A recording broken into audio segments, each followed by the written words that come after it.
How's it going, guys? It's me, the Cool Loser, and by now you guys know that I actually broke my Galaxy S4 screen totally, where the LCD is no longer usable. So what I gotta do now is actually take the whole LCD out. So that's what you're seeing right here, is that I'm taking the screws off, and I'm gonna be taking the whole LCD out. So as you see it doing the little prep work here, and as I exchange here, I'm gonna take this little speaker off, and I gotta take off the trim, which is a little tricky at first, but I've already done it twice, so kind of got the system down. And as you see, I'm taking the back cover off, and then all of a sudden in the back, you see all the circuits. You gotta be careful not to mess with anything, break anything, and just unplug that little wire that I showed real quick.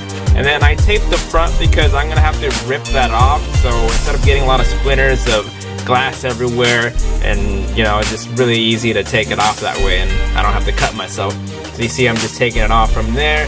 After I got that peeled open, I can totally open it up completely, and it doesn't need any heat for this. I was told that you did, but as you see, I'm doing fine. But then I was like, oh, the back, so I put that back on because I didn't want it to like press things on it on accident. So I just started ripping it, and it went off pretty easy. Didn't take too long on that. So then in the back I had to open it up again, and then I had one little black screw that I had to undo on the circuit there, and a really small one, and just lift up very slowly and then take it out. I mean, you're gonna have to take it off kind of regardless if you needed to, but I'm gonna get a full frame front facing things, and all the buttons are working. You don't need to clean it up or anything. That's just messing around with the broken stuff there. So you see what it was, and it's a bad one. Ugh.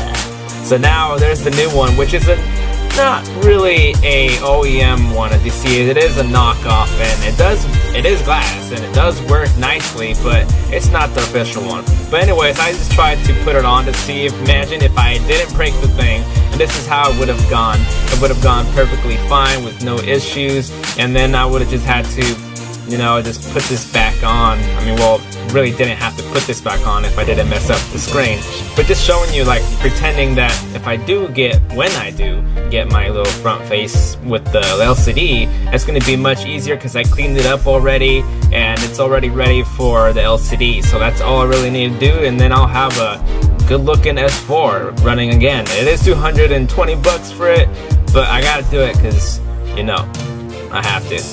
I'm phoneless right now. I don't know how I'm gonna get the dough. Probably put on my credit card and rack up that huge credit card I got. Yeah, I just wanted to share this and let you know that that's how simple it's gonna be to actually work. That was the next step after if I broke the screen. That's what I had to do. That's pretty much it. Tune in next time. I'll bring in some videos that are not just the broken stuff, but I'll put some apps and games using my Nexus 7 in the meantime. If you guys know any way for me to get it cheaper, or whoever has an Nexus screen they want to send me if they broke theirs, go ahead and let me know, and let me get on that before I end up racking my credit card up with more bills that I can't afford to pay. So let me know. Alright, thank you. Later.